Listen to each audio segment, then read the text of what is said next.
Bonsoir, chers collègues. Bienvenue à ce conseil municipal du 15 avril 2024. On va procéder à l'appel des conseillers. Stéphanie Portio. Présent. Jean-Pierre Lamec. Présent. Nadine Aguelba. Présente. Bernard Rougier. Présent. Céline Collet-Dufay, absente excusée. Jean-Pierre Perrier. Présent. Mireille Leju. Présente. Jacques Montarde. Présent. Dominique Aupetit a donné procuration à Mireille Leju. Isabelle Bigot. Présente. Thierry Roger. Présent. Michel Ouad. Oui, présent. Annick Bocula. Présente. Marie-Françoise Hayez. Joanne Picou. Présent. Romain Cognas. Présent. Benjamin Bouquet a donné procuration à Isabelle Bigot. André Berger. Présent. Jean-Luc Léger. Présent. Claude Malo m'a donné procuration à Jean-Luc Léger. Michel Denis. Présent. Emmanuel Leleu a donné procuration à Michel Denis. Catherine Debeys. Présente. Bien, merci. Je vous propose de désigner Joanne Picou en secrétaire de séance et donc de procéder à l'approbation du compte rendu de la séance du 18 mars 2024. Joanne, qui nous donne la lecture. Bonsoir. Au cours de la séance du 18 mars, le conseil municipal a approuvé l'organisation du marché de producteurs de pays en 2024 et en 2025. Désigné maître Mathieu Plat, avocat à Limoges, pour représenter et défendre les intérêts de la commune et les affaires en cours. Approuver les comptes de gestion du budget de la commune et des budgets annexes eau et assainissement. Approuver les comptes administratifs du budget de la commune et des budgets annexes eau et assainissement. Désigner l'affectation des résultats pour le budget de la commune et les budgets annexes eau et assainissement. Pris acte de l'état annuel des indemnités des élus. N'a pas maintenu Madame Céline Collet-Dufay dans ses fonctions d'adjointe au maire. A modifié le nombre des adjoints au maire pour le réduire au nombre de 5. A modifié les représentations dans les organismes MEF 23, comité de jumelage, et SDEC 23. Et autorise Monsieur le maire et son délégué à signer les documents utiles à l'exécution des présentes décisions. Merci. Bien, merci Joanne. Y a-t-il des observations sur le compte rendu? Pas d'observation, je mets au vote. Y a-t-il des voix contre? Des abstentions? Adopté, je vous remercie. Oui, Michel. Pour signaler que Mme Hayez me signale qu'elle est en train d'arriver. D'accord. La liesse sera en retard. Donc le premier point à l'ordre du jour de ce conseil municipal est la désignation d'un référent déontologue pour les élus locaux. Donc considérant que tout élu local peut consulter un référent déontologue chargé de lui apporter tout conseil utile au respect des principes déontologiques consacrés dans la charte de l'élu local qui vous a été remise le 3 juillet 2020 lors de l'installation de ce conseil, en fait, de la charte de l'élu local. Considérant que le référent déontologue ou le collège de référent déontologue doit être désigné par délibération du conseil municipal, je vous propose de désigner M. Pierre Gouzen en qualité de référent déontologue des élus jusqu'à l'expiration du mandat 2020-2026. Donc, M. Pierre Gouzen nous a été... c'est une liste que nous a communiqué la MAC. Je vous propose celui-ci parce que c'est celui qui habite le plus proche de chez nous, dans le Lot. Voilà, il est premier président de la cour d'appel, donc il habite dans le Lot. Voilà. Donc je vous propose de désigner ce monsieur. Vous avez les modalités de saisine aux articles suivants, les modalités de délivrance du conseil et la rémunération des référents déontologues. Voilà, est-ce que vous avez des questions à ce sujet? Pas de questions. Je mets au vote. Y a-t-il des voix contre? Des abstentions? Adopté à l'unanimité. Je vous remercie. Je vais passer la parole à Jean-Pierre Lanné pour le point suivant qui parle de l'adoption de la durée des amortissements dans la nomenclature M57. Bonsoir à toutes et tous. Je ne suis pas sûr si on m'entend suffisamment. Bien, donc point 4, adoption de la durée des amortissements en M57. Donc comme vous le savez, effectivement, on a changé de nomenclature budgétaire au 1er janvier. Et donc, il faut considérer que les durées d'amortissement des immobilisations sont fixées pour chaque bien ou catégorie de biens par l'Assemblée délibérante, qui donc peut se référer à un barème fixé par arrêté du ministre chargé des collectivités locales et du ministre chargé du budget. Considérant que tout plan d'amortissement commencé doit être poursuivi jusqu'à son terme, sauf cession, affectation, mise à disposition, réforme ou destruction du bien. Le plan d'amortissement ne peut être modifié qu'en cas de changement significatif dans les conditions d'utilisation du bien. La commune ou le groupement bénéficiaire de la mise à disposition ou de l'affectation poursuit l'amortissement du bien selon le plan d'amortissement initial ou conformément à ses propres règles. Considérant que le Conseil, donc, dans sa libération 2023-57 du 21 novembre 2023, a précisé les durées d'amortissement seront celles qui étaient antérieurement appliquées à la mise en œuvre de la M57. Et donc, considérant qu'une assemblée délibérante peut fixer un seuil unitaire en deçà duquel les immobilisations de peu de valeur ou dont la consommation est très rapide s'amortissent en un an. Donc, ce qui vous est proposé, la méthode d'amortissement linéaire au prorata temporis à compter du 1er janvier 2024, et ça à compter de la mise en service du bien. De fixer les durées d'amortissement pour les nouvelles immobilisations acquises à compter du 1er janvier 2024, comme proposé en annexe.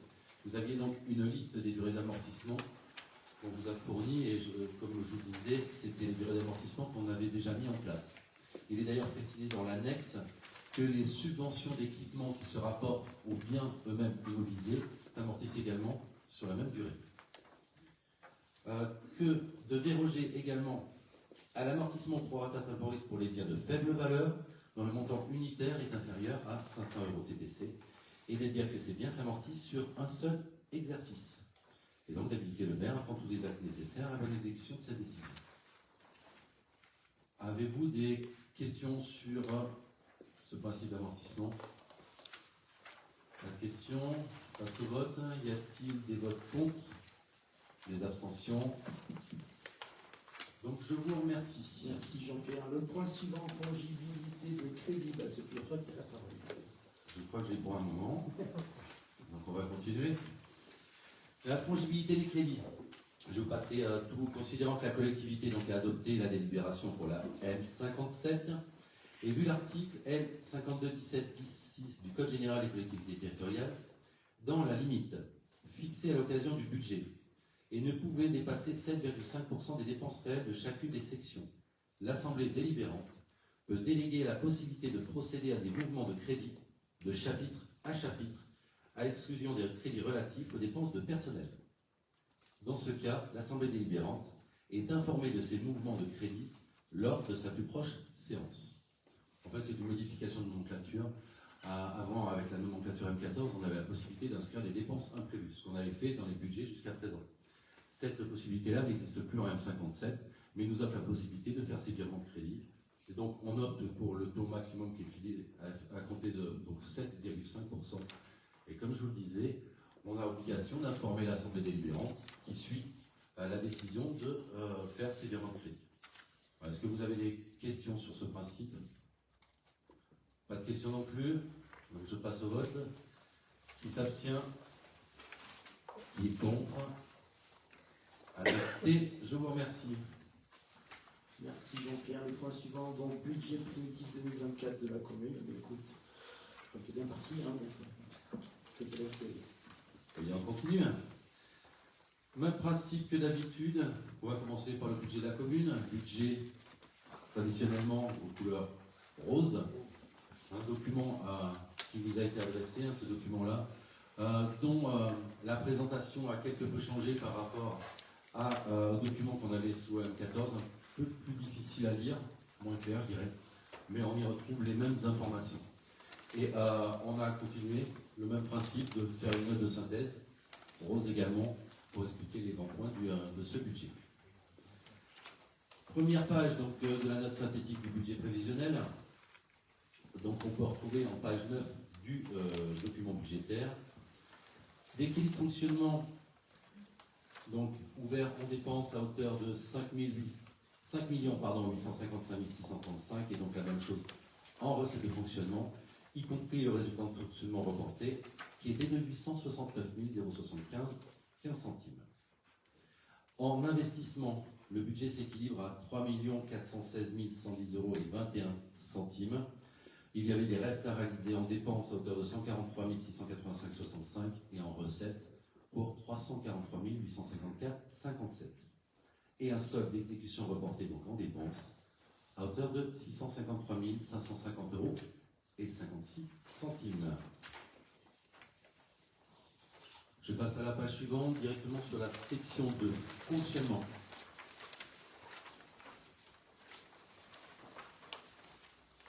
En premier lieu, donc, les dépenses de fonctionnement. Sur le document budgétaire, on retrouvait toutes les données dans une seule page sur les anciens documents. Sur le nouveau document maintenant, on retrouve une vue d'ensemble que vous avez en page 33 et une vue éclatée ou détaillée plutôt en page 36. Vous avez un petit tableau qui reprend l'intégralité donc des inscriptions budgétaires par chapitre. Et donc je vais commencer par les charges à caractère général, que vous retrouvez donc toujours page 36. Charges caractère général donc à hauteur d'1 508 122 euros, une petite augmentation par rapport aux inscriptions budgétaires de l'année dernière. On a certains articles qui progressent, tels qu'on s'y attendait, l'énergie, l'électricité, l'eau, les fournitures de petits équipements, les locations mobilières, qui sont la machine à franchir, boîte postale, location de véhicules, les photocopieurs notamment, l'entretien et la réparation des bâtiments, des véhicules, y compris aussi les contrats de maintenance, les assurances, les annonces et insertions, notamment pour la consultation des travaux et services, les frais de télécommunication et le remboursement au budget d'assainissement des frais liés à l'utilisation des réseaux. Nous avons inscrit peu de nouvelles dépenses dans ce budget. Les augmentations sont principalement dues à une évolution des tarifs consécutifs à l'inflation, au coût d'entretien du matériel roulant et à des changements d'imputation pour certaines dépenses. La M57 a entraîné, je l'ai dit, de nombreux changements, et notamment des changements en termes d'imputation budgétaire, donc qui étaient prévus sur le budget M14 sur certains comptes et qui sont sur d'autres comptes sur la M57. On vous indique donc que l'effort de gestion poursuivra par l'étude de certains postes pour optimiser certaines dépenses comme les produits d'entretien. Est-ce que vous avez des questions à ce stade? Oui, Jean-Luc? Oui, tu l'as redit tout à l'heure, donc avec la M57 disparaît la ligne dépenses imprévues, et pour autant, tu as des inscriptions budgétaires très proches de celles de l'an dernier. Oui. On a augmenté certains chapitres, tu vois, les charges à caractère général notamment ont augmenté. Donc les dépenses imprévues qu'on n'a pas inscrites, on avait inscrit 20 000 euros l'année dernière, et effectivement, on a monté certains chapitres de dépenses pour faire face éventuellement à des besoins imprévus. En fait, on se retrouve quand même sur des choses qui sont assez similaires. Surtout que bon, il est normal qu'on soit sur des inscriptions budgétaires puisqu'on avait tenu largement nos dépenses l'année dernière. On était dans les purs de ce qui avait été prévu au budget. D'autres questions? Oui. Je faisais la remarque parce que ça me semble bien en termes de sincérité de budget, puisqu'on est quand même censé voter un budget sincère. Parce que je connais une autre collectivité qui a voté son budget la semaine dernière et qui a surgonflé de façon artificielle les dépenses sous couvert de M57 et de disparition de la ligne dépenses imprévues. Effectivement, et ce n'est pas le cas, et vous avez pu vous en rendre compte, notamment lors du vote du compte administratif. Et puis, on était dans les purs sans faire pour autant de décisions modificatives importantes au cours de l'exercice précédent. Je continue sur les charges de personnel. Les charges de personnel s'établissent à 2 369 contre 1 948 500 en 2023. Cette hausse, elle reste limitée compte tenu de l'effet année pleine des revalorisations de 2023.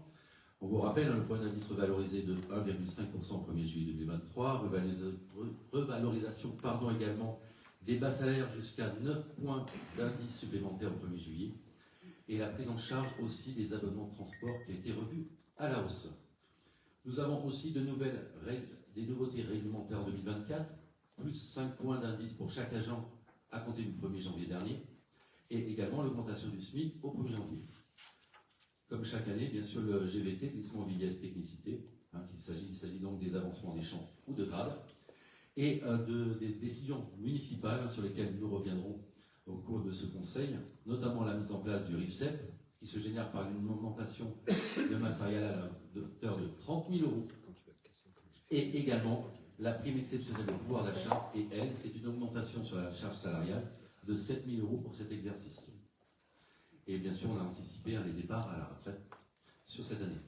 Ce budget, il tient également compte des recrutements liés au remplacement des agents qui sont indisponibles, notamment pour cause de maladie, longue maladie, disponibilité et congé parental. Est-ce que vous avez des questions sur cette partie chapitre des charges à caractère charges de personnel? Donc je continue sur les atténuations de produits, ça c'est un classique. C'est le reversement au SDEC de la part de la taxe sur la consommation finale d'électricité, donc à hauteur de 70 000 euros, qui correspond à l'exercice en cours. Les autres charges de gestion courante sont de 505 205 euros. Budget qui sera marqué par l'augmentation notamment de la subvention de fonctionnement versée au CCAS, plus 46 000. Une subvention versée au CCAS qui tient compte notamment du reversement de la subvention de l'État pour le projet de réussite éducative qui lui est estimé à 30 000 euros. Les indemnités des élus tiennent compte de la revalorisation du point d'indice et également de la modification du nombre d'agents. Le budget dédié aux associations reste stable à hauteur de 100 000 euros. Une enveloppe de 18 500 est ajoutée, c'est-à-dire 15 000 euros dédiés à des demandes spécifiques et 3 500 euros pour un changement d'imputation. En effet, on transfère au 65 888 du 65 888 au profit du 65 74 les charges locatives que nous payons pour l'association parenthèse. Et un nouveau compte également, le 65 73 62 21. On ne pouvait pas faire plus court. Et donc celui-là tient compte du contentieux sur Sotec, 30 400 euros. Auparavant, on compte 67 441. Des questions? Oui, Jean-Luc. Oui, donc tu fais état d'augmentation et pourtant tu inscris une somme moins importante que l'année dernière. Alors je ne me souviens pas du tout de ce qui pouvait être réellement consommé au compte administratif, mais comment tu expliques le fait que tu fais état d'augmentation à prévoir et en même temps la ligne tu affectes 502 plutôt que 533 l'année dernière? C'est très facile. Sur Sotec, on arrive au terme du contentieux. Et cette année, on paye 2 trimestres. Et on a fini, d'ailleurs, on a payé la dernière échéance au mois d'avril, alors que les années précédentes, on était sur année pleine. Donc là, 30 000 euros sur Sotec cette année, au lieu des 60 000 euros les années passées. Donc exactement les 30 000 euros de différence. D'autres questions?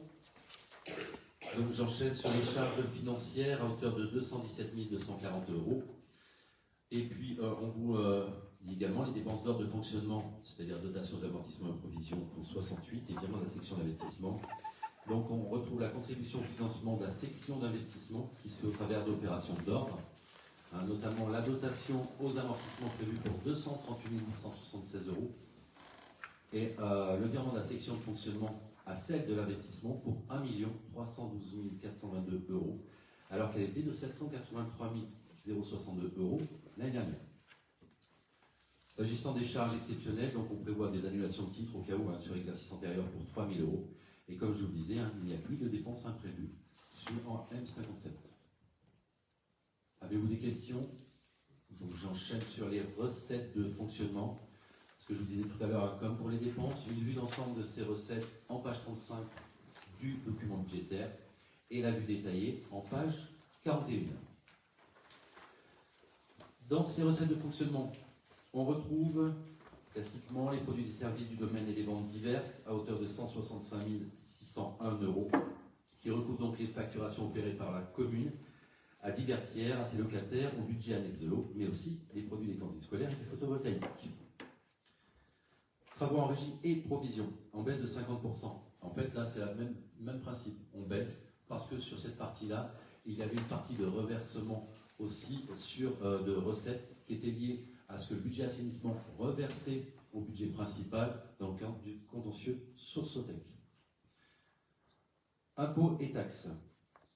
Ce chapitre il est marqué par une baisse des recettes concernant les droits de mutation, qui sont liés aux ventes immobilières sur l'ensemble du département, puisqu'il y a une péréquation, et une augmentation des recettes qui concerne la taxe sur l'électricité, plus 37 000, et la taxe sur les pylônes électriques.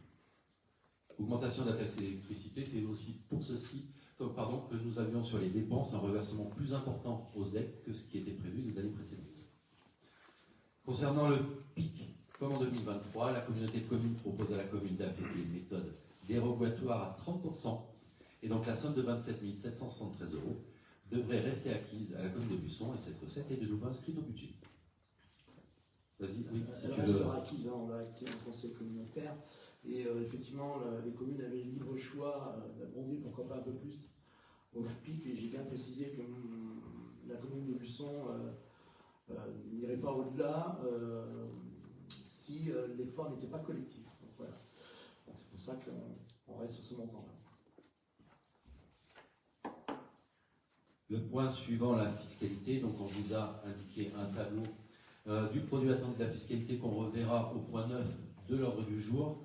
Et donc, ce qu'on vous indique, c'est que la municipalité ne souhaite pas augmenter les impôts. On y reviendra donc au point 9 de cet ordre du jour. Point également sur les dotations, qui sont connues depuis très peu le 31 mars dernier.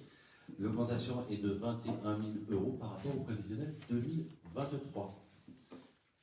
Oui, tu voulais... Juste signaler l'arrivée de Marie-Françoise Aguès. Bonjour.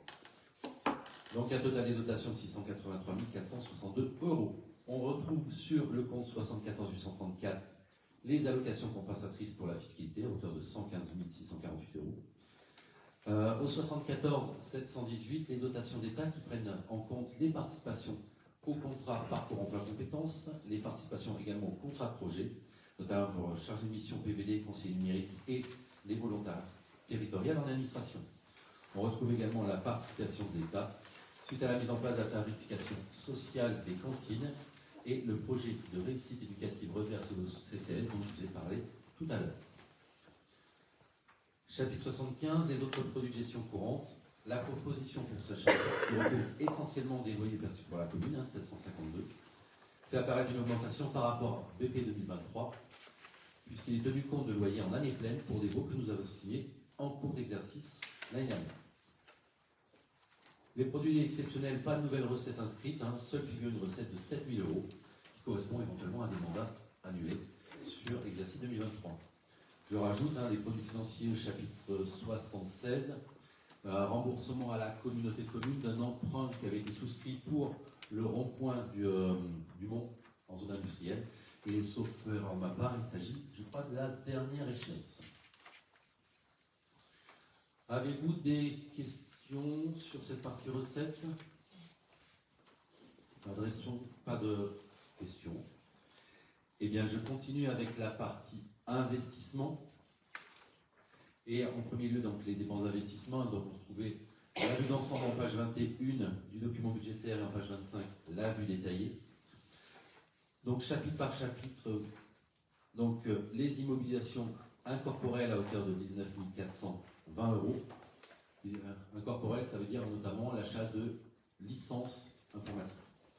Chapitre 204, subvention d'équipement versée à hauteur de 54 000.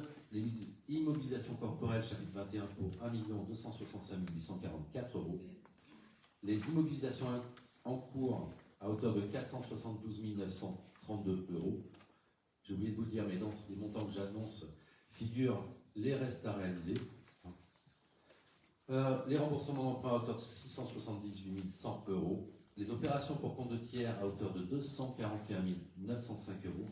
Opération d'ordre 30 357 et le solde d'exécution négatif pour 653 550 € et 56 centimes. Donc un budget d'investissement global à hauteur de 3 416 110 € 21. On vous indique, comme en 2023, que la commune va concentrer en 2024 ses investissements sur les chantiers d'entretien nécessaires à la sécurité et au bon maintien du patrimoine communal, à la création d'un centre de santé intercommunal et ou toute structure d'accompagnement médical et à la mise en œuvre de la tranche 1 de la coulée verte, comme on l'avait indiqué lors du débat d'orientation budgétaire. On vous confirme également la volonté de la commune de réaliser un centre de santé, donc, comme je le disais, estimé à 167 000 €. Sa réalisation est prévue donc au rez-de-chaussée ici de ce bâtiment, en partenariat avec Creuse Grand Sud qui en assurera le fonctionnement médical. La commune d'Aubusson prendra l'investissement à sa charge et accordera une gratuité de loyer. Le montage du dossier est terminé. Dans l'attente de réponse définitive pour les financements, donc un emprunt est quand même inscrit à hauteur de 112 000 € sur les recettes, on y reviendra tout à l'heure. Juste de préciser que ce n'est pas la communauté de communes qui assurera le fondement médical, mais ce sera la mutuelle Limousin française. Ouais. C'est une petite copine. C'est une convention tripartite. Et je crois que la gratuité de loyer, si, on t'entend. Ouais. La gratuité de loyer, c'est à partir de la deuxième année, puisque la première année, il est remboursé par l'ARS. Donc ce serait idiot de passer à ça. Ouais. Je vous remercie de ces points. Ligne remboursement d'emprunt, chapitre 16, donc remboursement en capital de la dette à hauteur de 678 100 €, comme je l'ai dit. Une subvention d'équipement versée dans ce chapitre 204. Il s'agit de la participation de la commune à verser au conseil départemental pour la réfection du pont des Lissiers, qui est prévu à hauteur de 54 000 €, puisque la partie trottoir et puis le garde-corps nous incombe, alors que la chaussée à réfection du pont lui-même, c'est le conseil départemental. Donc c'est prévu normalement cette année, puisque le département nous a demandé d'amender. Si tu veux rajouter quelque chose. C'est ce qui est fléché, mais je ne crois pas que ce soit encore voté. Ah bah. Ça fait quelques années qu'on nous l'annonce déjà. Donc on a fléché les fonds au cas où, enfin les crédits sont là. Sur la partie immobilisation corporelle, chapitre 21, je vous l'ai dit, 1 265 844,49, y compris 45 265,34 de reste à réaliser. Chapitre en hausse de 68%, il s'agit essentiellement d'acquisition de terrain nu à la Côte Verte, l'acquisition d'une maison à la Côte Verte également qui fait l'objet d'un état de péril, je crois qu'on en a déjà parlé, intégralement remboursé par le fonds Barnier. La création du centre de santé, on vient d'évoquer, la création d'une passerelle sur la Beauce, donc ici pour rejoindre le pôle enfance. Des travaux liés au plan pluriannuel d'ADAPT, c'est-à-dire l'agenda d'accessibilité programmé pour les accessibilités, notamment handicapées. Des travaux sur les bâtiments publics, la mairie, le cimetière, la gendarmerie, et également tout ce qui est contrôle d'accès à l'ensemble des bâtiments, changement de système, de badge et de clés. On a prévu également de l'achat de matériel pour les services techniques, à savoir un microtracteur et des véhicules. Microtracteur et tout l'équipement qui va avec, notamment pour tout ce qui concerne l'entretien du stade. Des stades, pardon. Est prévu également cette année de revoir la centrale de traitement d'air de la Maison des Sports. Des acquisitions également qui sont liées au programme de végétalisation, pour notamment des arbres. Du renouvellement de matériel informatique pour la mairie et les salles de formation de la passerelle ici. Du petit matériel comme tous les ans pour les services techniques. On revoit comme tous les ans également une partie de l'éclairage public en remplaçant les anciennes ampoules à sodium par du LED. Sur le chapitre œuvres d'art aussi, il s'agit là par contre de la reliure de tous les registres état civil de la mairie. On a prévu également d'investir sur un panneau d'affichage pour éventuellement changer le système d'affichage qu'on a à l'entrée de la mairie. Là, affichage papier, on voudrait passer sur un système d'affichage numérique qui permettrait d'avoir sur un seul panneau beaucoup plus d'informations et que ce soit beaucoup plus clair également. Et puis, on manque de place en fait sur les panneaux actuels. C'est-à-dire qu'on pourrait rajouter d'autres panneaux, mais à un moment donné, ça ferait quand même beaucoup si on alignait 4-5 panneaux différents. Et donc le passage à un panneau qui serait numérique serait beaucoup plus simple. Et puis également de l'achat de mobilier urbain. Il s'agit notamment de corbeilles pour les poubelles et puis des bancs. En fait, c'est de remplacer les corbeilles actuelles par des corbeilles à double flux, qu'on puisse également procéder au tri sur les corbeilles de vie. En fait. Voilà. Donc, elles seront progressivement toutes remplacées. Et comme le soulignait Mireille, également pour doter le haut de la grande rue de cendriers, puisqu'on avait mis les cendriers sur la partie qui avait déjà été refaite et sur la partie qu'on vient de refaire, rajouter des cendriers. Voilà par la partie chapitre 21. Chapitre 23 sur les immobilisations en cours. Il concerne essentiellement des travaux importants, comme par exemple des travaux d'aménagement, ce que j'ai évoqué tout à l'heure, la coulée verte et d'autres travaux, notamment des travaux à la gendarmerie sur le réseau, rappelle-moi, je dis à chaque fois une bêtise, de chaleur. de chaleur. Chauffage. Avez-vous des questions sur ce chapitre investissement? Juste un détail. Oui. Un détail, mais c'est une appréciation toute personnelle, hein, les goûts et les couleurs. On parlait de panneaux lumineux. Est-ce que, je ne sais pas si ça existe, on a des systèmes qui jurent un peu moins dans le paysage. On a un bâti d'une immense qualité, et parfois, les panneaux lumineux, je trouve, ils tranchent un peu par rapport à la qualité architecturale. Voilà. Donc je ne sais pas si des choses existent, plus neutres, où l'intégration paysagère est meilleure. J'en sais rien du tout. Hein, et puis peut-être que ça ne choque que moi. Hein, mais je me disais, bon, parfois c'est vrai qu'il y a une sorte de contraste un peu trop important. Je comprends. Alors clairement, on a mis une somme, et effectivement on s'est renseigné un peu. On n'a pas encore fait le choix du panneau, et clairement oui, on fera en sorte que ce soit intégré. De toute façon, un panneau, tu dis lumineux, mais plutôt un panneau d'affichage numérique, sera toujours plus agréable à l'œil qu'un alignement de 4-5 panneaux qui seraient sur le côté, même à la place des 2 panneaux déjà existants. Michel, oui. Quand on regarde où ils sont installés, notamment les derniers qui ont été installés face à l'immeuble Vélissier, c'est un immeuble du XXe siècle, donc on est sur une intégration assez évidente. Et dans la grande rue, on avait bien pris le soin de l'intégrer face à un mur aveugle, qui n'était pas un mur spécialement très esthétique. Donc, pour moi, je trouve que ça ne joue pas beaucoup. Quel que soit le fournisseur, ils ont un peu une esthétique un peu commune les uns et les autres, hein, les panneaux d'information.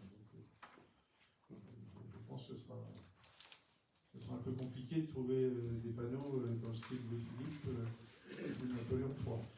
Par exemple, effectivement, ils ont un style qui est assez basique. Et assez simple. Mais on verra, oui, il n'y a rien d'établi encore là-dessus sur le choix du matériel. Après, ça plus des panneaux dits tactiles en fait. Hein.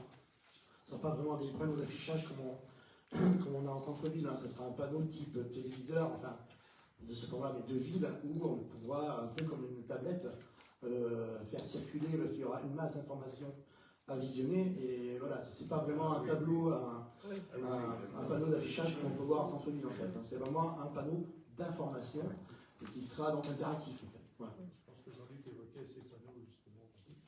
On répondait là-dessus. Vous avez d'autres questions sur cette partie-là? Donc, il vous a rappelé également un solde d'exécution négatif qui est reporté à hauteur de 653 550 € 56 et que ce solde est intégralement couvert par l'affectation des résultats et par le solde positif des restes à réaliser. S'agissant des recettes d'investissement, chapitre 13 sur les subventions à hauteur de 735 580,57, je vous dis, hein, les propositions là incluent le montant des restes à réaliser. Les recettes emprunts et dettes, comme on vous l'a dit, 217 000 €, j'y reviendrai. 10, le chapitre 10, hors 1068 affectations, donc 164 503 €. L'excédent de fonctionnement, 453 381 €. Les dépôts cautionnement, 1100 €. 140 000 € au titre de produits de cession d'immobilisation. Les opérations pour compte de tiers à hauteur de 153 246 €. Le virement de section de fonctionnement, 1 312 422,23 € et opération de transfert à hauteur de 238 876,77 €. Donc un peu plus dans le détail, le conseil, donc la commune prévoit de contracter un emprunt pour couvrir la réalisation, et je vous l'ai dit tout à l'heure, du centre de santé et également pour couvrir une partie de l'acquisition des véhicules pour les services techniques, au même titre qu'on l'avait fait pour la balayeuse, petit emprunt qu'on avait pris sur 5 ans, donc qui était exactement, et puis qui est donc s'aligner sur la durée de l'amortissement de la balayeuse elle-même. L'affectation de 1068 et 10 222, donc les investissements permettent de dégager cette année un fonds de compensation de TVA de 159 503 € contre 90 000 € l'année dernière. Le virement de section de fonctionnement, je vous l'ai dit tout à l'heure, 1 312 422 €. Et des produits de cession d'immobilisation, donc la municipalité souhaite en 2024 continuer de céder certains biens du patrimoine immobilier. Certaines cessions sont formalisées et les crédits peuvent être inscrits comme le bien qui est situé au 25 rue des Fusillés, pour lequel on a une offre ferme d'achat d'où l'inscription de 140 000 € de recettes au budget. Pour mémoire, il nous reste des bâtiments, notamment celui un immeuble de rue de Beauce, dont la vente est en cours de signature, et l'ancien restaurant scolaire, vente aux enchères en cours de finalisation. Il faut avouer que ça traîne un peu. Et d'autres biens seront proposés à la vente, tels que l'ancien commissariat qui se situe quai des Îles. Avez-vous des questions sur ce budget? Peut-être pas de question, mais moi j'aimerais dire quand même que certains avaient dit que c'était un budget qui n'était pas digne, ou en tout cas des investissements qui n'étaient pas dignes d'une sous-préfecture. Moi je trouve quand même que les investissements sont là et qu'on n'a pas à rougir de ces investissements à long terme. Il y a deux axes majeurs quand même qui sont la santé, l'environnement et le cadre de vie, j'ajouterais aussi. Sur la santé, je crois qu'un centre de santé au Buisson, c'est nécessaire, c'est plus que nécessaire. Et il y a aussi une sorte d'alignement des planètes, parce qu'on peut aussi annoncer la création d'une formation d'aide-soignante. Et puis il y a aussi, peut-être que Michel t'en dira un mot, le démarrage du projet architectural du centre hospitalier. C'est aussi une très bonne nouvelle pour Aubusson. Donc voilà, je tenais à parler de ça. Vous dire aussi qu'on a beaucoup investi sur, c'est pour ça que je parle d'environnement, sur l'eau, et les résultats sont là. En 2001, on était à un rendement de 71%, on arrive à 77%, en 2021, pardon, on était à 70% de rendement, on arrive à 77% de rendement en 2023, donc le million d'euros qu'on a mis sur l'eau n'est pas perdu. On va poursuivre l'effort sur la préservation de la ressource en eau. On va le poursuivre en 2024 parce qu'on va aussi passer sur la télé-relève, ce qui concerne les compteurs d'eau. Alors c'est un coût de 600 000 €, mine de rien, de changer tous les compteurs d'eau, mais on a tout à y gagner. À la fois le consommateur aura y gagné parce qu'il aura une relève de sa consommation en temps réel, un peu comme sur le même principe que le compteur Linky connaîtra sa consommation, mais ces compteurs-là ont aussi l'avantage de détecter les fuites, aussi bien en amont qu'en aval. Donc c'est-à-dire avec ce type de compteurs-là, qui seront donc disséminés sur toute la commune, on va aussi augmenter le rendement de notre réseau d'eau potable. Voilà. Je voulais faire ce petit aparté. La coulée verte, on en a suffisamment parlé, mais pour moi c'est un projet qui est important, un projet de renaturation, un projet d'amélioration du cadre de vie des Buissonnais.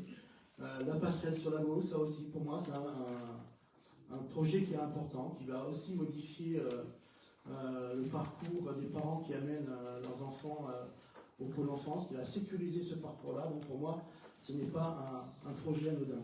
Voilà. La renaturation de l'esplanade de Charles de Gaulle, on n'en a pas parlé. Pourquoi est-ce qu'on n'en parle pas?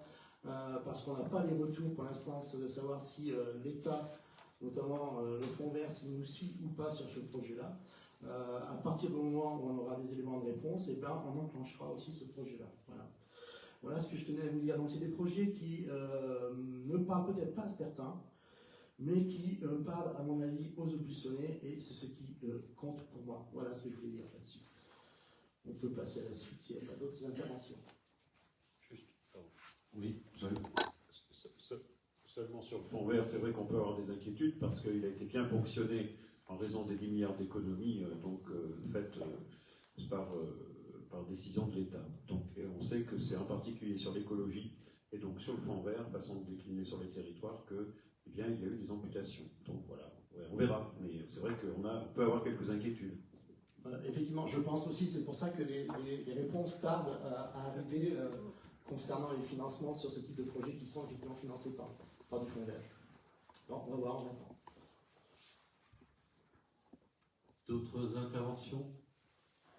Donc je vous propose de passer au vote sur ce budget. Donc en section de fonctionnement à 5 855 635 € et à 3 416 110 € et 21 centimes en section d'investissement. Y a-t-il des votes contre? Des abstentions? Donc 3 abstentions plus vos procurations. Et donc je vous remercie. Monsieur le maire. Tout à fait. Monsieur le maire. Une explication de vote, si vous permettez. Oui, si effectivement tu peux expliquer ton vote. Monsieur le maire, chers collègues. Vos votes, oui, d'accord. Comment? Non, vas-y, je t'en prie. Non, je sais pas, tu disais. Non, non, tu peux effectivement expliquer ton... Ah oui, merci, merci. Monsieur le maire, chers collègues, vous l'avez constaté, notre groupe s'est abstenu lors du vote du budget. C'est la première fois depuis 4 ans, depuis les élections. N'y voyez ni ralliement, ni satisfecit automatique accordé à vos propositions. Nous avons encore des différences d'appréciation sur la pression fiscale notamment, nous y reviendrons tout à l'heure, ou le volume et la nature des investissements. Oui, il nous semble que la mairie et le hall polyvalent sont les deux grands impensés de l'investissement du mandat. Et nous en avions longuement débattu lors de l'examen du rapport d'orientation budgétaire et je n'ai pas voulu encombrer nos débats aujourd'hui en y revenant à nouveau. En revanche, nous validons la poursuite du désendettement. Y a-t-il le choix d'ailleurs? Nous sommes également conscients des contraintes budgétaires liées à un environnement financier difficile pour les collectivités. On vient d'y faire allusion à travers l'amputation sur le fonds vert. Nous voulons être en fait dans un souci de cohérence. Et dans ce domaine, en dehors de considérations financières, nous remarquons le changement d'atmosphère depuis 1 an. La chape de plomb qui pesait sur tous les conseils municipaux, de tout son poids ici, a disparu. J'en veux pour preuve le simple fait qu'en arrivant en réunion ici, désormais, tout le monde se salue, plaisante. J'y vois un signe d'apaisement que nous voulons également conforter de notre côté. Continuez ainsi, monsieur le maire, émancipez-vous. Soyez bien le premier acteur de votre commune. Merci Jean-Luc. Juste répondre sur 2 petits points. La mairie de hall polyvalent, ce pas 2 projets qui sont... J'en ai parlé, je crois, au débat de l'orientation budgétaire, le hall polyvalent. Alors, je ne reviens pas sur les explications de pourquoi on a abandonné le projet, mais en tout cas, on n'a pas abandonné le hall en lui-même. L'année prochaine, on refera la couverture du hall, on va le rendre étanche. Donc c'est vraiment un projet qui effectivement a été reculé à 2025. Pourquoi? Parce que c'est trop tard pour demander des financements sur cette partie-là. L'hôtel de ville, je crois que je vous en ai parlé, on va lancer, et on est déjà dessus d'ailleurs, on va lancer un copil sur l'hôtel de ville dès cette année, sur donc le devenir de cet hôtel de ville. Donc ce sont 2 dossiers qui ne sont pas laissés pour compte et dont on va s'occuper. D'autres, avant de passer au vote, est-ce qu'il y a d'autres interventions? Non? Il vient déjà d'être voté, je te remercie. On passe au point suivant. C'est ça. Point suivant, donc, budget annexe de l'eau. Jean-Pierre Lanné, qui retrouve la parole. Je reprends la parole. Document bleu, de façon classique. Document budgétaire et petite note synthétique sur ce budget annexe de l'eau. Un budget annexe de l'eau, donc équilibré en section de fonctionnement à hauteur de 237 490,37, y compris un résultat de fonctionnement reporté de 168 990,37, et des dépenses d'investissement équilibrées à hauteur de 318 254,55, à savoir des restes à réaliser de 258 092,08 € en dépenses et 109 693,26 € en recettes, et un solde d'exécution reporté en recettes pour 156 424,99. Donc sur le document, on vous indique pour mémoire que la commune avait signé un avenant au contrat de concession de service public d'eau potable avec l'entreprise Veolia, qui court jusqu'au 30 juin. Qu'actuellement la commission s'est réunie justement pour la suite donnée à ce contrat avec un autre ou pas autre prestataire de service.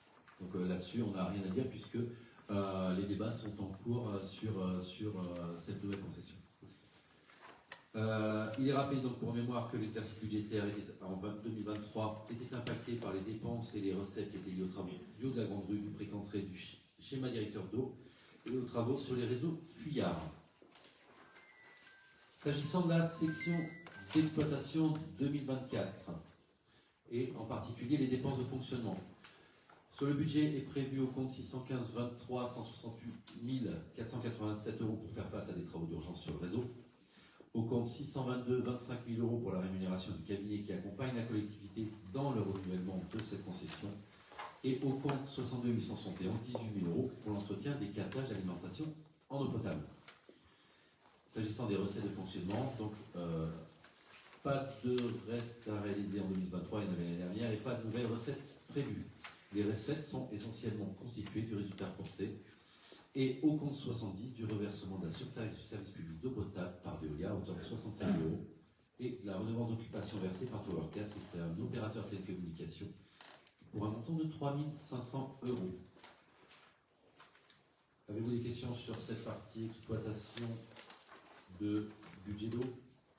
Donc j'enchaîne sur la partie investissement. En premier lieu sur les dépenses d'investissement qui prévoit, comme je vous l'avais dit, des restes à réaliser pour 258 092 €, qui concernent notamment le diagnostic du réseau et les travaux sur le réseau haut de la grande rue, pré-entrée et autres petits travaux. Restes à réaliser, notamment les factures ont déjà été payées. Et les investissements prévus pour 2024, travaux divers sur les réseaux, pour un montant estimé à 42 000 €, et l'installation d'une borne supplémentaire à incendie pour un montant de 18 133,46 €. Borne incendie supplémentaire au niveau de la cité de la tapisserie, si je ne dis pas de bêtises. Et les recettes d'investissement sont composées des restes à réaliser à hauteur de 109 693,26 €, donc l'État, agence de l'eau et conseil départemental, qui sont liés aux travaux réalisés et du remboursement de cette borne incendie, que je vous disais, sur les travaux de la cité de la tapisserie dans le cadre du permis de construire pour l'extension au compte 2021, auquel s'ajoute 156 424 de résultats reportés. J'en ai fini sur ce budget d'eau, qui a quand même moins de lignes que sur le budget principal. Avez-vous des questions sur ce budget? Juste une précision, moi, on est donc sur le renouvellement de la DSP sur l'eau et l'assainissement. On a retiré la variante télérelevé, justement, dont je vous parlais tout à l'heure, de l'appel d'offres, vu qu'il sera porté directement par la commune. Des interventions d'autres? Donc je passe au vote. Donc on votait ce budget à hauteur de 237 490,37 € en exploitation et 318 254,55 € en investissement. Y a-t-il des votes contre? Des abstentions? Voté à l'unanimité, je vous remercie. Et j'enchaîne avec le budget de l'assainissement, document vert. Budget d'assainissement qui s'équilibre à 372 413,02 € en section de fonctionnement et à 468 832,53 € en section d'investissement. Pour la section d'exploitation, y compris le résultat reporté de 83 541,19 €. Et en investissement, nous avions des restes à réaliser pour 132 169,52 € en dépenses et 108 000 € en recettes. Et nous avions un solde d'exécution reporté positif de 191 810,12 €. Comme pour le budget d'eau, le contrat de concession court également jusqu'au 30 juin 2024.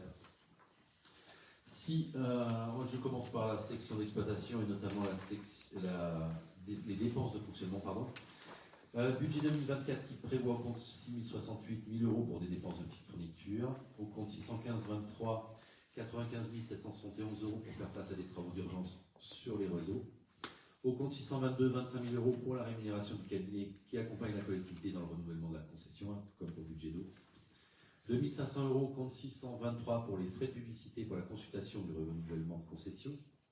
Au chapitre 66, le remboursement des intérêts d'emprunt à hauteur de 2 379 €. Nous avons au compte 671 les charges exceptionnelles, toujours la même chose pour les dépenses inscrites pour le groupement Sourcetech, donc la dernière échéance, auquel on a rajouté les intérêts qui ont couru, donc à hauteur de 30 000 €. Et au compte 678, d'autres charges exceptionnelles, donc la 7e échéance de remboursement sur 10 ans, de l'avance consentie par le budget principal de la commune à hauteur de 15 290, toujours dans ce principe du contentieux sur Sourcetech. S'agissant des recettes, elles sont essentiellement donc constituées du résultat reporté, auquel s'ajoute au compte 70 la redevance d'assainissement collectif versée par Veolia, 187 000 €, et au compte 74 le versement par la commune du budget de l'assainissement de 60 400 €, toujours dans le cadre du contentieux sur Sourcetech. Sur cette partie fonctionnement, des interventions? Je continue avec la section d'investissement. Donc un budget qui prévoit en dépenses des restes à réaliser, je vous l'avais indiqué, et des investissements pour des travaux divers sur les réseaux, estimés à 266 778 €, y compris également le remboursement du capital des emprunts. Il n'y a en recette aucune nouvelle recette d'investissement prévue pour 2024, mis à part les restes à réaliser de 108 000 € et le résultat reporté.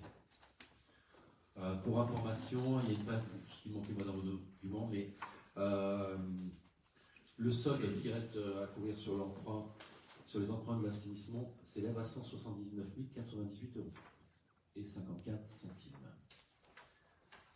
Avez-vous des questions? Oui, Jean-Luc. Oui, est-ce que tu peux bien me réexpliquer l'affaire du contentieux? Donc tout à l'heure, tu nous as dit on inscrit 30 400 parce que ça sera que sur 2 trimestres. Alors, là, tu réinscris par contre 60 000.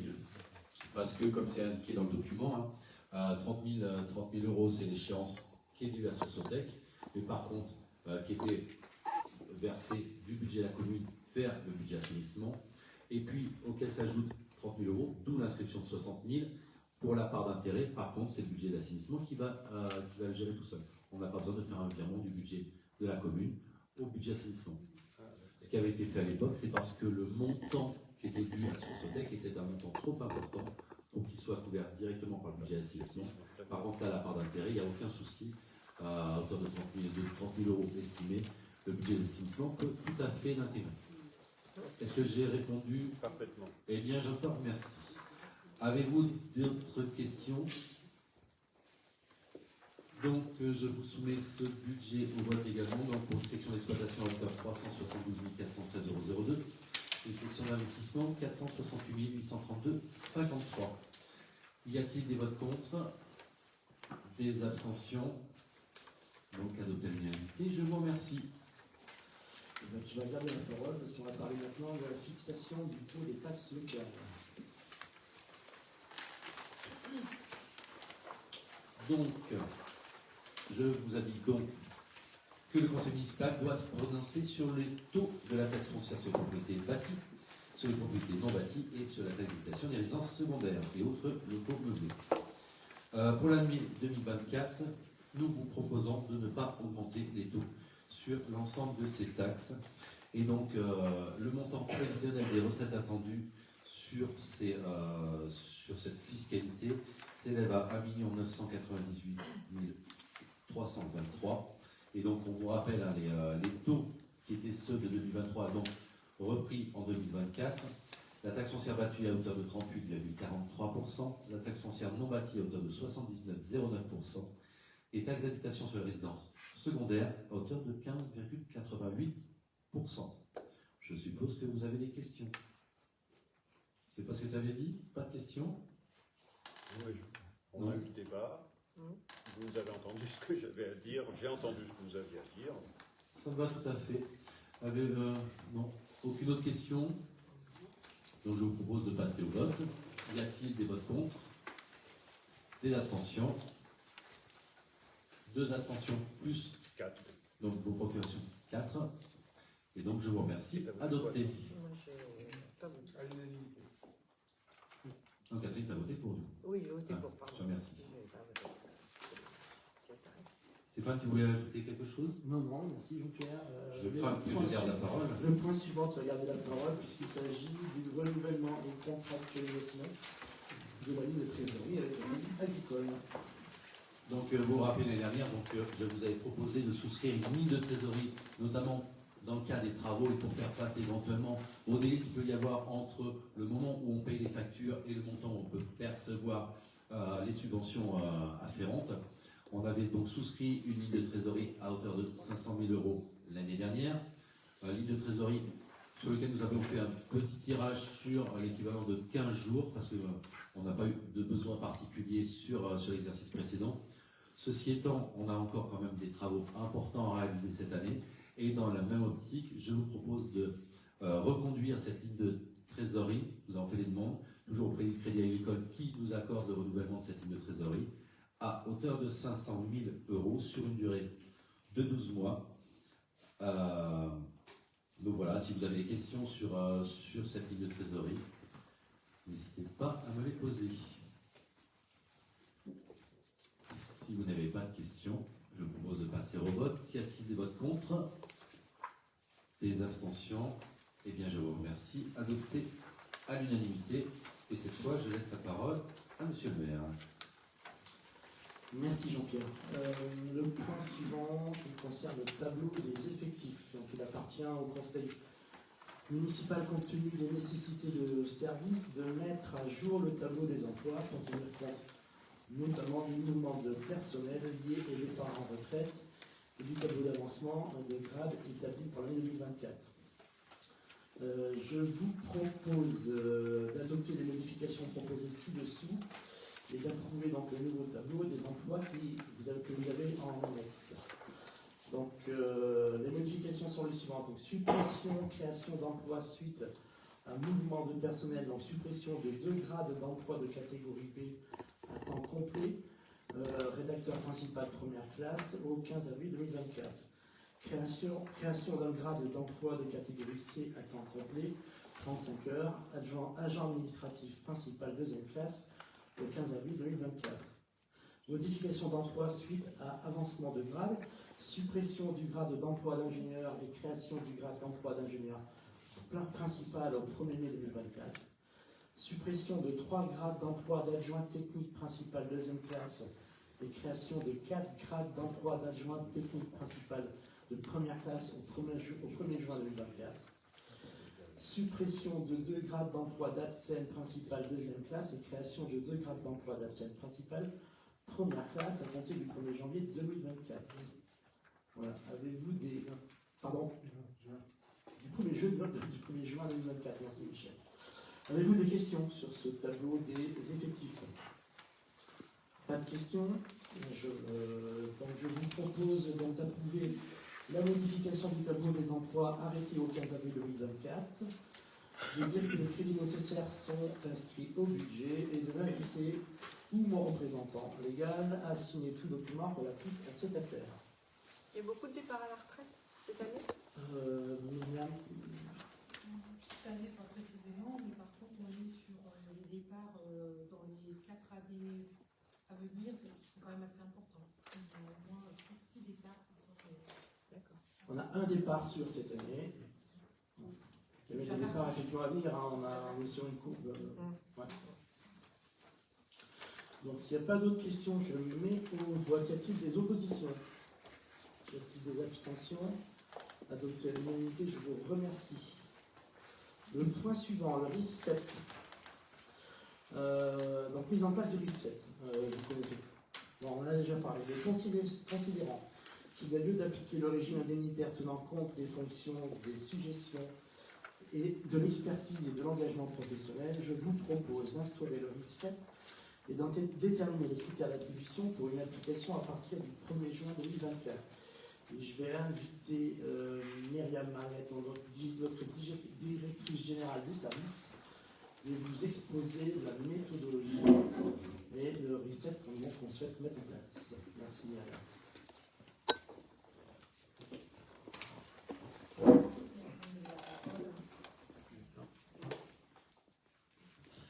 Donc l'idée c'est de ne pas reprendre tout ce qui est dans la délibération qui vous est soumise, mais plutôt de venir apporter des compléments d'information, notamment sur la méthodologie. Simplement, donc, je vous rappelle que le RIFSEP avait vocation à remplacer la plupart des primes qui existent dans les collectivités pour pouvoir avoir un système beaucoup plus simple et de pouvoir aussi valoriser les fonctions des agents et reconnaître éventuellement leur acquis de l'expérience.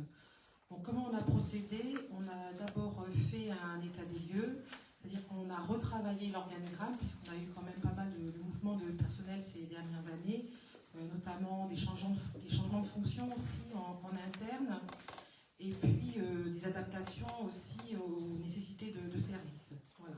Donc ça a été vraiment le premier travail. Après, on a fait un état de l'existant, où on est arrivé à ces conclusions, c'est-à-dire qu'on n'avait pas de régime indemnitaire versé aux agents contractuels de droit public et de droit privé, des critères établis à la manière de servir, mais pas forcément en lien avec le régime indemnitaire, et notamment les primes qui étaient versées mensuellement à certains agents. Un régime indemnitaire aussi différent suivant les filières, suivant si on est dans la filière administrative ou la filière technique par exemple, et aussi des disparités entre des agents d'une même filière. On a pu aussi donc établir qu'effectivement on avait bien une politique de maîtrise de l'absentéisme sur le régime indemnitaire qui était mis en œuvre. Et puis donc un régime indemnitaire versé soit mensuellement, soit annuellement. Voilà pour l'existant.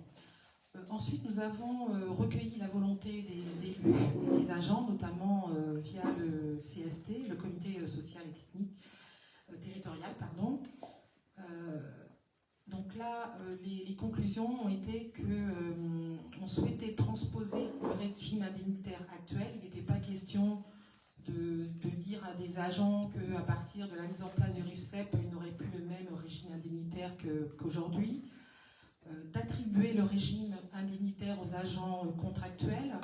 Pourquoi ? Parce que avec les remplacements notamment qui sont à effectuer, qui maintenant sont quand même sur des longues durées, on peut parler d'un congé parental, on peut parler d'une longue maladie, nos agents contractuels pour certains sont là quand même depuis plusieurs années et ne pouvaient bénéficier donc d'un régime indemnitaire. On souhaitait aussi revoir le système de retenue sur les absences.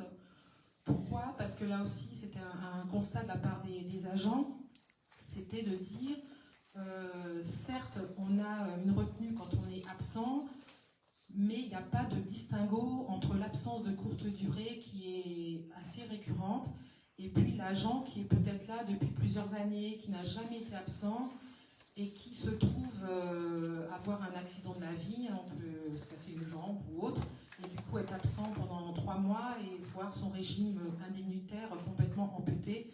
Et les agents trouvaient que ce n'était pas une mesure qui était juste. On a aussi établi le fait que de maintenir le versement de la part variable de ce RIFSEP, qui est le CIA, au moins une fois par an, alors soit aux vacances de Noël, soit au moment des vacances d'été. Là aussi, pourquoi ? Parce que certains agents nous ont fait part de leur souhait de ne pas forcément avoir une prime versée tous les mois qui pourrait venir impacter des décisions dans leur vie privée, notamment par exemple pour ceux qui sont éligibles aux revenus, à la prime d'activité. Voilà, ça peut impacter dès lors que c'est versé tous les mois. Et puis on souhaitait aussi donc compléter ce régime indemnitaire par une prime en lien avec l'évaluation professionnelle. Effectivement, voilà, on a une évaluation qui a lieu tous les ans et qui n'avait pas forcément bien avec ce que les agents percevaient. Donc là aussi, on avait des agents qui nous disaient que de toute façon, qu'on fasse bien ou qu'on fasse mal, ça ne changeait pas grand-chose. Bien sûr, il a fallu tenir compte aussi de la marge de manœuvre financière limitée, donc qui nous a quand même été dédiée pour la mise en place de RIFSEP. Donc, Monsieur le maire l'a dit tout à l'heure, à hauteur de 30 000 € maximum. Et puis, il y avait aussi une volonté d'essayer d'harmoniser avec les RIFSEP d'autres collectivités. En fait, oui, effectivement, pour éviter de créer de la concurrence entre les collectivités. Donc l'idée, c'est d'avoir des RIFSEP semblables à ceux de nos voisins, en fait. C'est-à-dire qu'on ne se retrouve pas avec une fuite des agents vers une autre collectivité parce que le RIFSEP est beaucoup plus intéressant sur cette collectivité-là. Excuse-moi de t'avoir interrompu. Voilà, donc avec tous ces éléments, nous avons mis en place un groupe de travail qui était constitué des représentants du personnel, de la gestionnaire ressources humaines et moi-même. Et nous avons fait valider au fur et à mesure tous les points d'étape par Monsieur le maire et Monsieur le maire adjoint aux finances. Et une fois que nous avons terminé l'ensemble du travail, nous avons présenté le résultat de nos travaux en CST. Voilà. Simplement sur les axes de travail du groupe, donc nous avions choisi de travailler en 3 temps. Nous avons d'abord classé les agents suivant une méthode de comparaison. On a trouvé que c'était une méthode assez simple pour un premier classement. L'idée, c'était de dire pour les agents de catégorie A, les agents de catégorie B, on regardait l'encadrement et la technicité, l'expertise, notamment par exemple les dossiers qui peuvent être traités. On peut penser aux chargés de mission, par exemple. Et puis, pour les agents de catégorie C, on a essayé de voir quelles étaient leurs suggestions particulières, régulières, qui demandaient une technicité un peu plus pointue, par exemple le métier d'ASEM, ou le fait de conduire les pareuses, ou par exemple d'être peintre. Et puis on avait aussi des suggestions ponctuelles comme accompagner les enfants dans un car, hein, c'est aussi une particularité. Voilà, ça a été le premier travail et ce qui a permis de fixer les groupes de fonctions que vous retrouvez dans le document. Après, on a fait un classement des agents par cotation des postes. Donc c'était plus complexe, mais ça nous a semblé important pour une meilleure transparence et aussi d'avoir des critères qui étaient plus objectifs, ou en tous les cas qui nous semblaient objectifs. Donc il y a 12 critères qui ont été établis, que vous retrouvez aussi dans votre document sur table. Après, sur chaque critère, les agents, donc les représentants du personnel, nous ont proposé en fait de faire une cotation par point pour chaque critère. L'idée c'était de dire, pour chaque critère, on a des cases, l'agent, on coche la case et en fonction de ça, on arrive à un classement.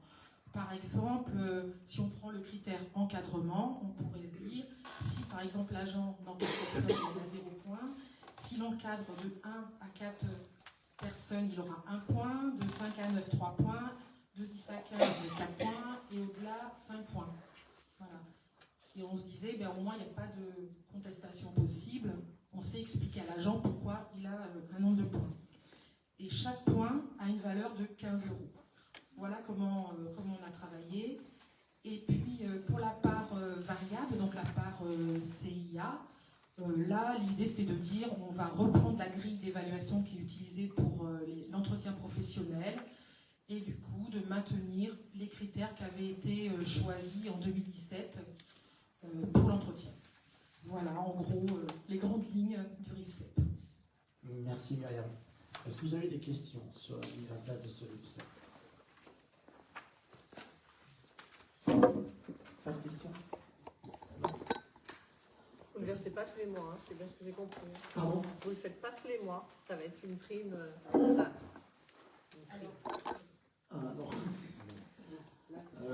Donc effectivement, il y a une part, la part variable sera une fois par an. Donc ça c'est le CIA. C'est le CIA. Et par contre, l'IFSE, qui est une part fixe, sera mensuelle. Pourquoi ce choix? Parce qu'en fait, aujourd'hui, la plupart des agents qui ont cette part fixe l'ont mensuellement. Donc ça aurait été trop compliqué d'avoir un seul versement annuel pour les deux parts.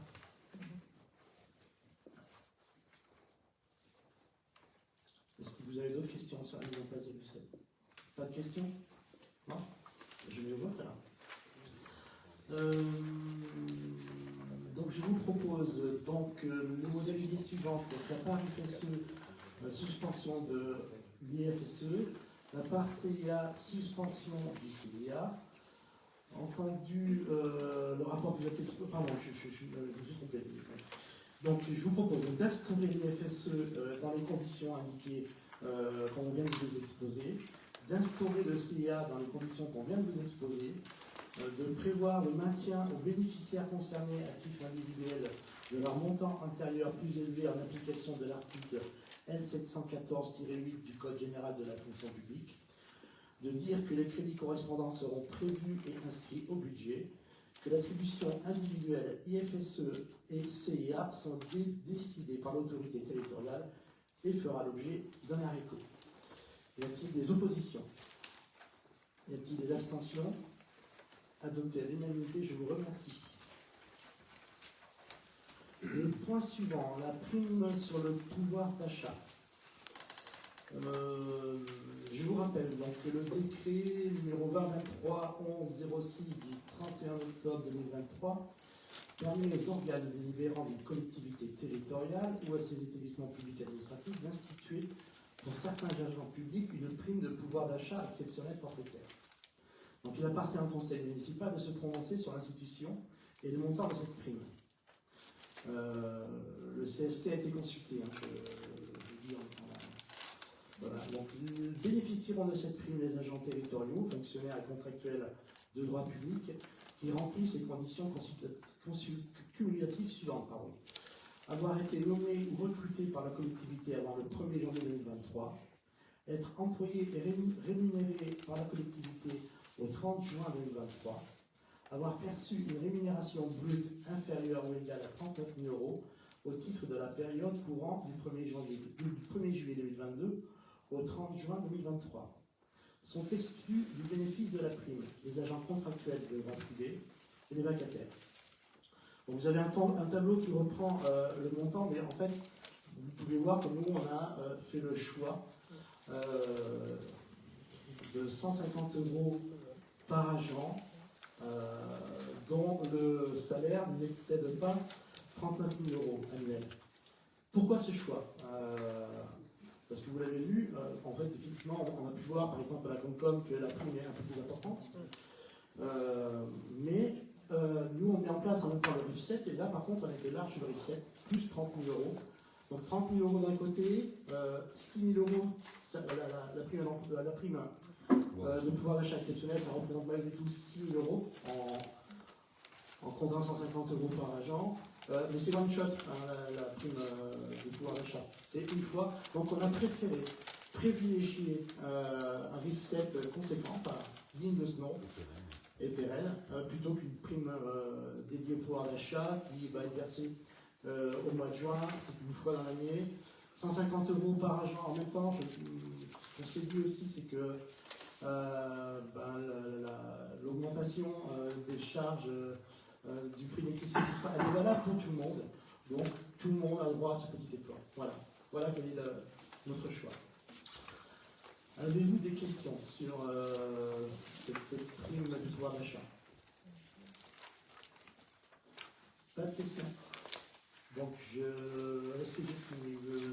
Donc, la prime sera versée en une fraction avant le 30 juin 2024. La prime est cumulable avec toutes les primes et indemnités perçues par l'agent. Donc, il vous est proposé d'adopter le principe et les montants de la prime de pouvoir d'achat exceptionnelle forfaitaire tel qu'exposé, de dire que les crédits suffisants seront prévus au budget de l'exercice 2024. Y a-t-il des oppositions? Y a-t-il des abstentions? Donc 2 abstentions, Jean-Luc Léger et son pouvoir, et Michel Goumi et son pouvoir également. Et qui vont justifier leur vote. Oui, on a bien entendu ce que tu as évoqué sur le régime indemnitaire, mais compte tenu du résultat quand même relativement confortable du budget de l'année dernière, et comme c'est qu'un coût, on pensait que peut-être on aurait pu aller un petit peu au-delà. Et puis aussi, je parlais de cohérence tout à l'heure, même si bon, tout n'est pas comparable. Le budget du conseil départemental n'est pas comparable avec celui de la ville d'Aubusson, mais le nombre d'agents non plus. Donc, l'autre jour, on a eu un long débat sur cette prime inflation, prime pouvoir d'achat au conseil départemental. Notre groupe pensait qu'il était bon de faire un effort supplémentaire. Voilà, 150. Nous aurions pensé qu'on aurait pu aller jusqu'à 200, dans le sens où ça rajoutait 1500 euros sur une année aux 6000 euros déjà évoqués. Voilà, donc on s'abstient. On a conscience de l'effort qui est fait sur le régime indemnitaire. Hein. Mais par contre, sur la prime inflation, c'est qu'un coût, 150. J'entends bien ce que tu dis, Jean-Luc. Après, Stéphane, il a très bien expliqué le principe. D'abord, c'est un principe, que ce soit le RIF7 et la prime pouvoir d'achat, ce sont des principes qui ont été vus avec les organisations syndicales représentant des personnels de la municipalité, et ça, Myriam l'a bien redit également, ça s'est fait en concertation systématiquement avec les agents, et puis Stéphane l'a rappelé, bon, 150 euros, c'est pas une anecdote et c'est pas anodin, mais clairement, un RIF-SEP qui s'étend sur plusieurs années et qui a une pérennité, à mon sens, est plus intéressante pour les agents en termes de pouvoir d'achat que cette prime qui est effectivement, Stéphane le disait en anglais, un one-shot, c'est une fois, mais clairement c'est conjoncturel. Pour moi, le RIF7 permettra aux agents clairement de faire face bien plus fort aux augmentations et inflations qu'ils subissent tous les jours que cette prix pouvoir d'achat qui est une poussière qui est jetée aux yeux. Voilà, on a le 150, effectivement, on pouvait faire plus, on pouvait aussi faire moins. Voilà. Marie-Françoise ?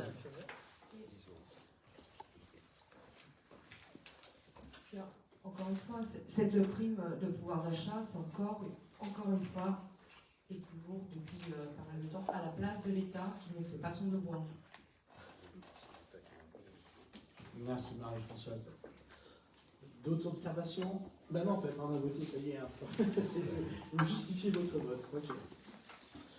Eh ben, on en arrive au dernier point de ce conseil municipal, qui sont les questions diverses et les points d'information diverses. Moi, qu'est-ce que je vais vous dire? Si, que le conseil syndical de SDEC s'est réuni le 27 février 2024 et que donc les documents afférents à ce comité syndical vous ont été transmis via le lien internet qui figure sur cette délibération. Donc le compte rendu du comité syndical du 27 février 2024, la note de préparation du comité syndical du 4 avril 2024 et les annexes.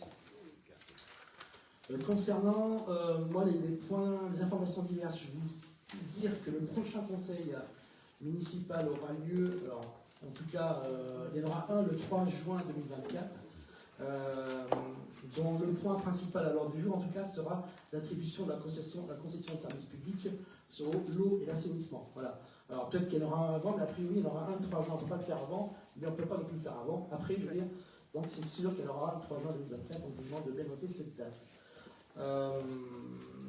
Vous rappelez également les élections européennes le 9 juin 2024. Je vous en ai déjà parlé la dernière fois, mais notez bien cette date dans vos agendas car vous serez sollicités. Vous dire également qu'on va ouvrir le camping municipal un peu plus tôt cette année, enfin même beaucoup plus tôt. On va l'ouvrir dès le 27 avril et ce jusqu'au 30 septembre. On va voir ce que ça donne pour l'expérimenter. Il était plein l'année dernière. On a eu beaucoup de retours comme quoi les gens regrettaient qui ferment dès la fin août et qui ne sont pas ouverts plus tôt. Donc là, on a étendu sa plage d'ouverture. Voilà. Vous dire également que Buisson est labellisé depuis peu ville accueillante véhicule d'époque. À cette occasion, une cérémonie d'inauguration aura lieu le samedi 18 mai à 11h sur l'esplanade Charles de Gaulle. Et voilà, moi j'en ai fini pour mes points et informations diverses. Avez-vous des questions? Si, j'ai un petit point sur la cité de la tapisserie également. Je sens que ça va venir, donc je vais peut-être couper l'herbe sur le pied de certains. J'ai enfin eu Madame la Présidente au téléphone aujourd'hui, y compris d'ailleurs le directeur de la cité de la tapisserie, qui m'ont bien confirmé qu'ils fermeraient le 26 août. Ils sont contraints par des financements émanant de l'Europe et qui doivent tomber sur facture aussi. Donc il faut vraiment que les travaux soient finis avant une certaine date. Voilà. Donc c'est la raison pour laquelle il m'a été confirmé qu'elle fermerait bien le 26 août. En compensation, Madame la Présidente m'a dit tout à l'heure que l'exposition dédiée à Tolkien, l'exposition estivale qui se tient au Centre culturel et artistique Jean d'Ursa, sera prolongée jusqu'aux Journées du patrimoine. Voilà, donc ce qui nous amènera jusqu'à fin septembre. Également, on m'a confirmé tout à l'heure également par téléphone que sera ouvert aux visites la manufacture, que je ne me trompe pas, la manufacture Four, pour le tissage de la première tapisserie consacrée à Georges Sand. Voilà. En partenariat, d'après ce que j'ai compris, avec l'Office de tourisme, qui lui-même organise une exposition à l'Office de tourisme. Voilà sur les points d'information que j'avais à vous délivrer. Maintenant, avez-vous des questions diverses? Oui, Michel. Oui, j'ai cru comprendre qu'on avait eu un résultat dans une action qui avait été intentée contre la commune au niveau administratif.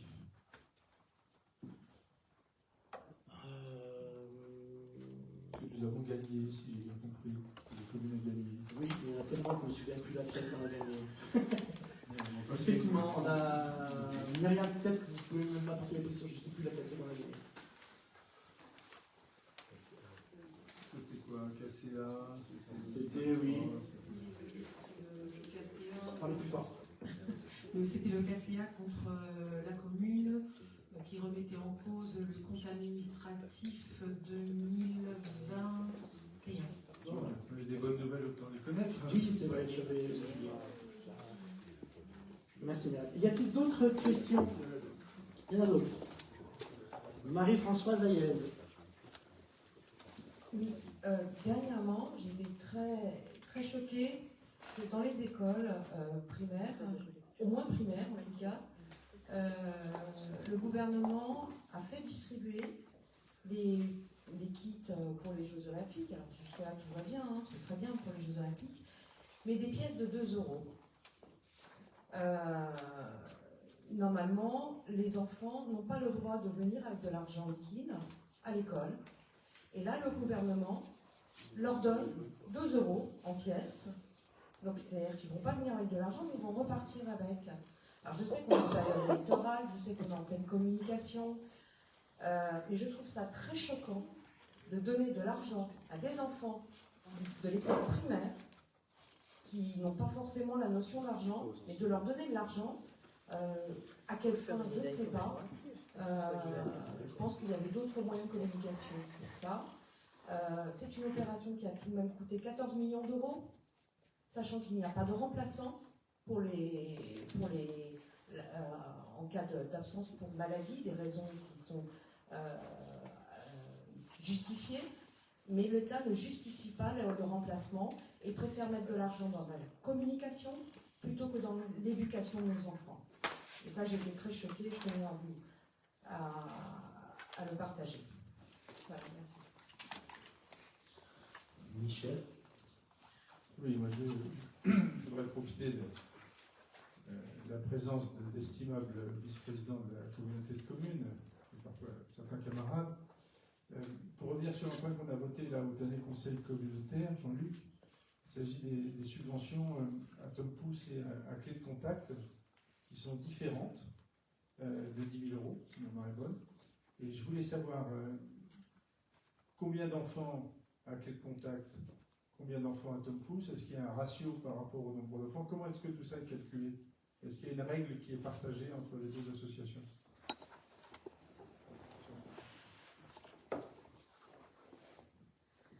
Non, on peut parler pratiquement de subvention d'équipe. D'abord, c'est pas le même métier, puisque Tom Pouce est une crèche, hein, avec 12 places, et Clé de Contact, comme tu le sais, donc gère pour la communauté de communes le centre de loisirs, le relais parents-enfants et le roule doudou. Donc en augmentant de 10 000 euros pour les uns de mémoire et d'environ 16 000 euros pour les autres, à savoir Clé de Contact, on essaie progressivement de rattraper le niveau de subvention qui était celui que la Comcom accordait avant ces difficultés financières. Mais il n'y a pas de ratio par enfant, c'est pas les mêmes métiers, c'est pas les mêmes charges non plus. Merci. Ensuite, je voulais manifester une petite inquiétude, toujours vis-à-vis du groupe d'opposition, c'est que devient Madame Malhomme?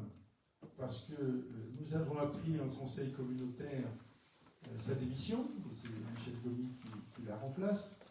L'explication qui a été donnée, c'était qu'elle n'était plus sur le territoire et que c'est la raison pour laquelle elle présentait sa démission. Mais alors, ce qui vaut pour la communauté de communes ne vaut pas pour la commune, elle reste au conseil municipal. Alors, que devons-nous comprendre? Alors, c'est très simple et elle va le faire comprendre elle-même très vite. Donc là, elle va revenir en France. Je pense qu'au prochain conseil municipal, on va la voir siéger. Et à l'automne, elle démissionnera de son mandat de conseillère municipale. Voilà ce qui est prévu. C'est toujours difficile de parler à la place de quelqu'un d'autre, mais voilà les dernières informations qu'elle a pu me donner. Voilà. Si j'ai cru à un moment qu'il y avait une chape de plomb, mais c'était simplement une chape d'antimoine. C'est un métal qui est parfois combiné avec le plomb, mais dont on connaît les côtés toxiques. Donc je ne saurais pas vous méfier de cet alliage. Y a-t-il... Oui, Michel. Michel, oui. C'est bon. Oui. On est au printemps arrive, l'été ne sera tardé derrière. Au niveau des commerces, est-ce qu'il y a un règlement sur les terrasses? Oui, il y a un règlement sur les terrasses. Mireille Lejeune, notre adjoint au commerce et à l'artisanat, va nous en parler. Tout à fait, on a un règlement et on a même un guide, voilà, une charte, un guide des bonnes pratiques de ce qu'on souhaite et de ce qu'on ne souhaite pas. Et ils ont été donnés à tous les restaurateurs et toutes les personnes qui ont les terrasses. Très bien. Donc tous les commerces sont traités à la même enseigne, si on peut dire. Ah, exactement.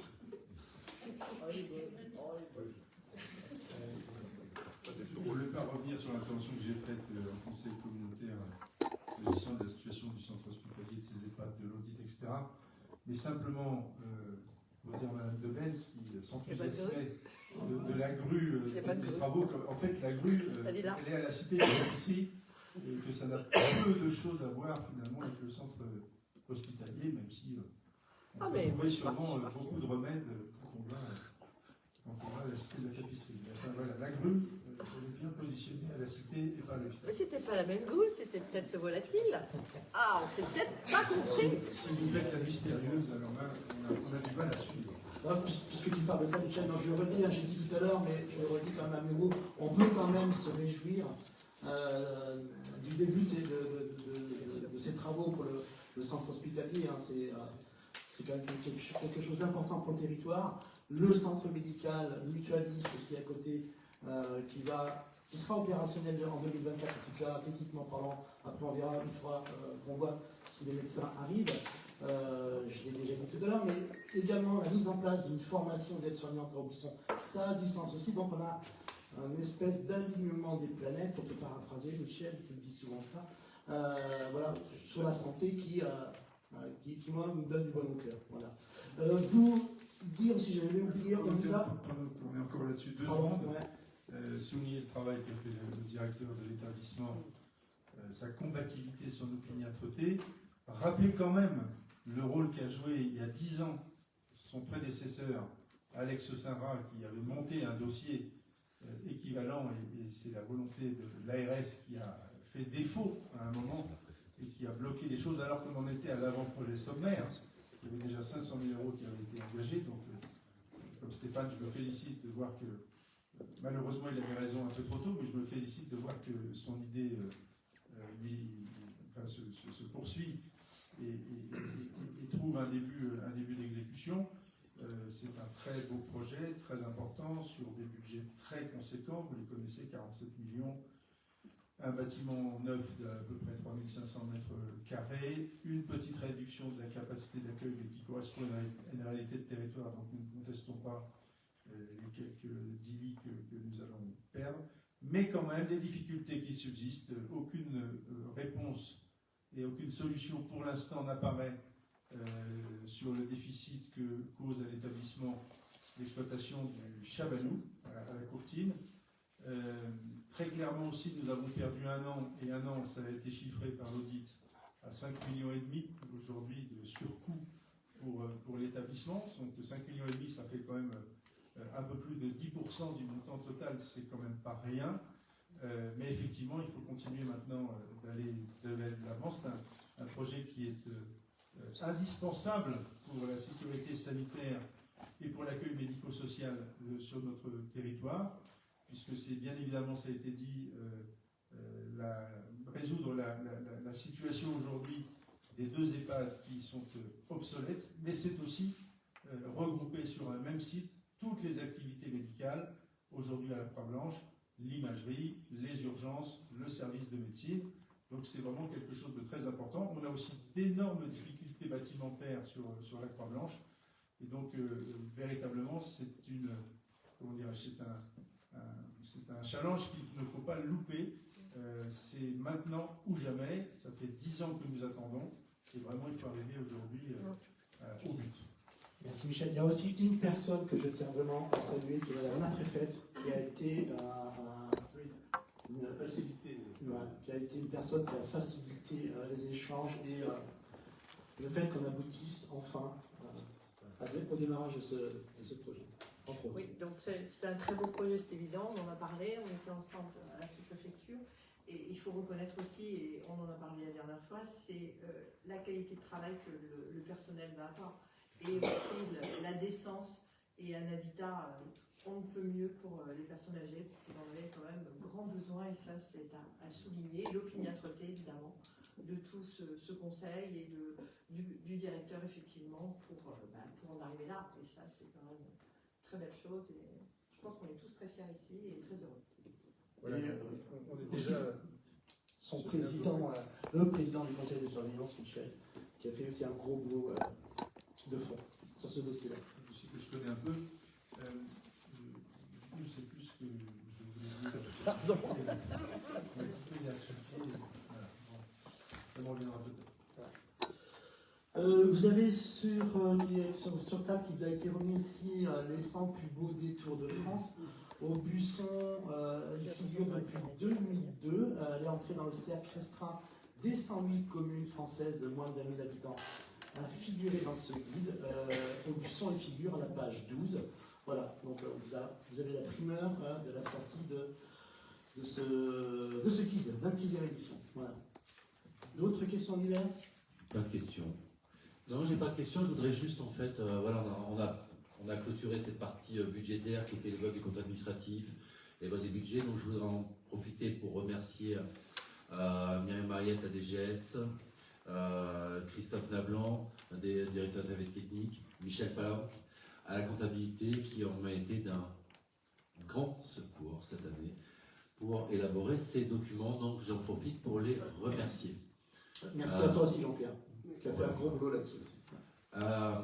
Et puis, remerciements, juste remercier Joanne qui n'a pas voulu prendre la parole, mais sur l'animation qui a eu lieu hier, lancement des festivités sur Aubusson, première brocante de l'année, grosse brocante, très grosse réussite, que ce soit de la part des personnes qui ont pu venir assister à cette brocante et de la part des personnes qui y ont assisté. Donc un merci, voilà, très content. On avait commandé le beau ciel et il était là, comme tous les ans jusqu'à présent, donc on peut s'en féliciter. Donc voilà, je suis très content de cette animation qui a lieu hier. Et comme je parle de festivités, j'ai passé la parole à Mireille, qui va continuer également ces festivités. Voilà, donc vous avez aussi sur la table un flyer du marché de producteurs qui se tiendra sur l'esplanade Charles de Gaulle le 9 mai. Week-end de l'Ascension. Week-end de l'Ascension. À ce moment-là, vous pourrez venir composer votre repas et manger sur place. Et vous pourrez aussi venir danser aussi bien à l'apéritif que l'après-midi. Animation de pêche aussi avec la Gaule au Bussonnet. Donc on vous attend nombreux. Ah, Michel. Ça m'est revenu. Je voulais dire qu'on est passé, pour rebondir sur ce que disait Mme Devens, on est passé dans l'opérationnel puisque notre première réunion par rapport au concours d'architecte a été fixée au 14 juin. Donc vous voyez, voilà, on s'est mis autour de la table et on n'a pas perdu de temps pour lancer la procédure de consultation et de concours d'architecte. Bien, merci à toutes d'autres interventions. Non, c'est bon, on a fait le tour. Ah, Madame Mariette, pardon, j'ai oublié quelque chose, non? Non, je voulais juste apporter une précision. En fait, le jugement du tribunal... Prenez le micro, on ne va pas vous entendre. Je voulais juste apporter une petite correction. Le jugement du tribunal en faveur de la commune a été contre une action, une requête de Mme Le Saint et non pas du KCA. Voilà. Merci. Vous êtes excusé de cette confusion qui se comprend. D'autres interventions? Non? Écoutez, je vous remercie beaucoup pour la tenue de ce conseil municipal. Je vous donne rendez-vous donc le 3 juin 2024 au plus tard. Normalement, il n'y en aura pas d'autre avant, mais en tout cas, il y en a le 3 juin 2024. Bonne soirée à tous. Merci.